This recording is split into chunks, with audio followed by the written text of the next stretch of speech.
No, I was on a train the other day. And this lady was talking about how divided we are. We're just so divided, okay? And politics and religion, they just divide us. Man, I feel like in this society that there's a lot of things that people say and people listen to it and it sounds good and they just accept it without really thinking too deep about it and they regurgitate these things. Man, we like to blame religion and politics for a lot of stuff in human society because it makes us feel comfortable to say that everything is a learned behavior rather than a natural, instinctive behavior. Okay? Because if it's a learned behavior, that means it's not really our fault. Okay? And also we can unlearn it. I think there's a lot of things in society that some of it is learned behavior, but a lot of it is just nature. It's just natural behavior. Listen,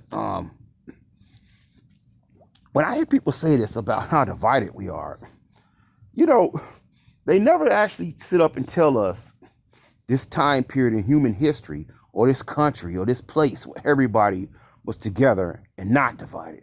Where is this magical land at in this time period? Is it Rainbow Bright Land? Okay. Is it the place where the Care Bears live? Okay. The place where the Smurfs live. Where is this place at? Is it Funky Town?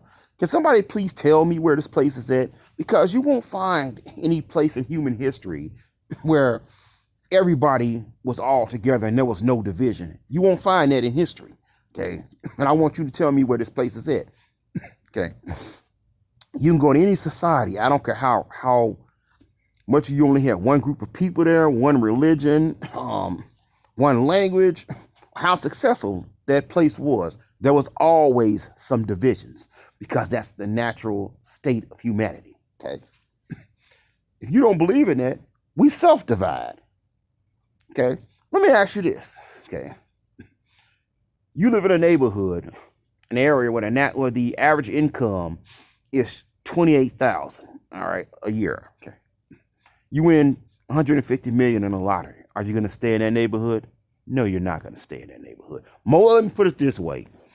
Most people are not going to stay in that neighborhood. They're going to self-divide themselves based on their income. Because now that they have way more money than the people around them, they don't want to stay in that community. Most people wouldn't. Okay, you're going to self-divide.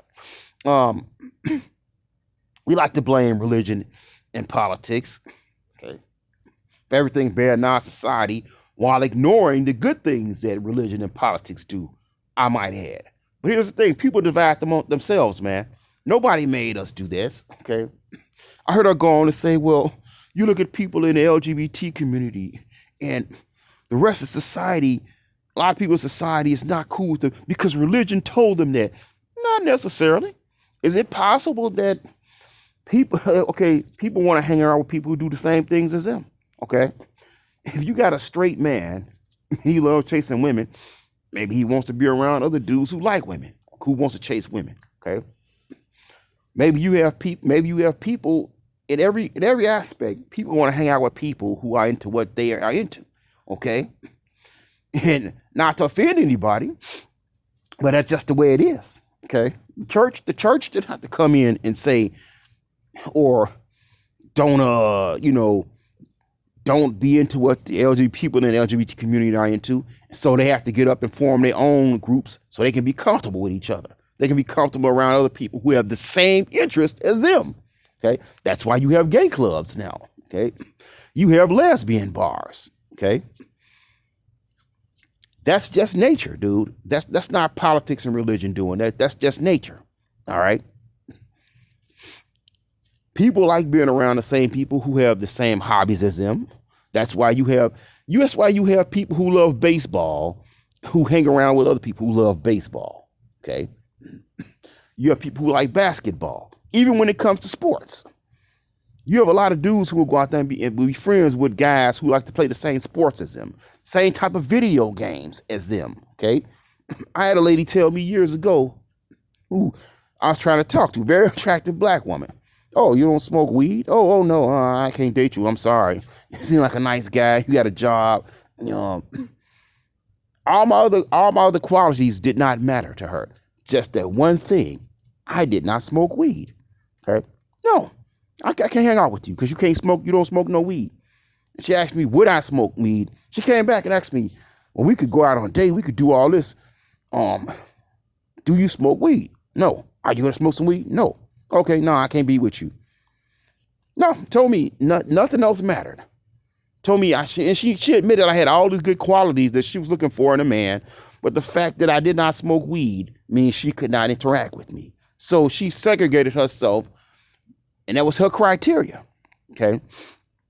I hate to tell people, we're so divided. We're always divided. Now, I'm not saying that there aren't people who will further divide us and use their advantages to make money or achieve some goal. But these divisions that you're talking about, these are natural. These are self-divisions. This is not all a learned behavior.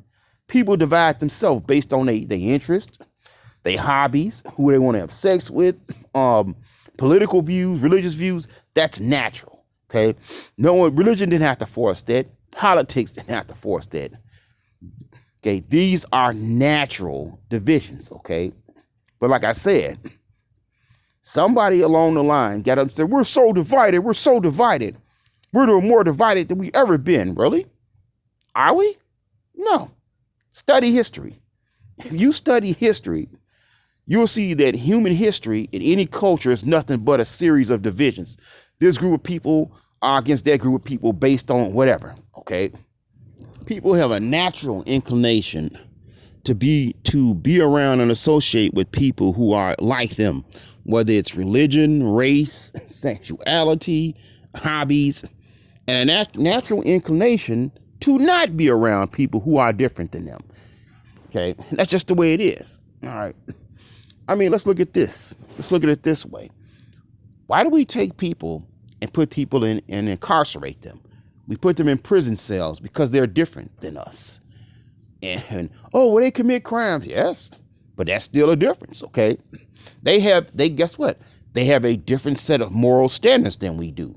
Okay. They think this person thinks it's okay for to rob somebody or to break in somebody's house or to sexually assault somebody. So they're different than us. Okay. They have a different set of beliefs. And I hate to break this to you. If you talk to certain criminals and stuff over the years and listen to them, they have a different belief set, okay, than what you have. A lot of them will justify their crimes. Okay. So we take these people who have a different set of beliefs than we do, who behave differently than what we do. And what do? We take them and say, you can't do that. You can't think that. You can't behave like that. No. We're gonna take you. We're gonna have these group of individuals called police officers whose job is to get you back in line, incarcerate you, and we're gonna put you in this cell for a certain period of time, take away your freedom, and you're gonna learn. We're gonna teach you. We got programs for you to behave like the way we want you to behave because you think different than us. Okay. So no, man, divisions are natural to some extent, and it's not just religion and politics. Take those out of the equation. People self-divide, and if you think that's not the case, you're putting a Jedi mind trick on yourself. Okay, just my thoughts.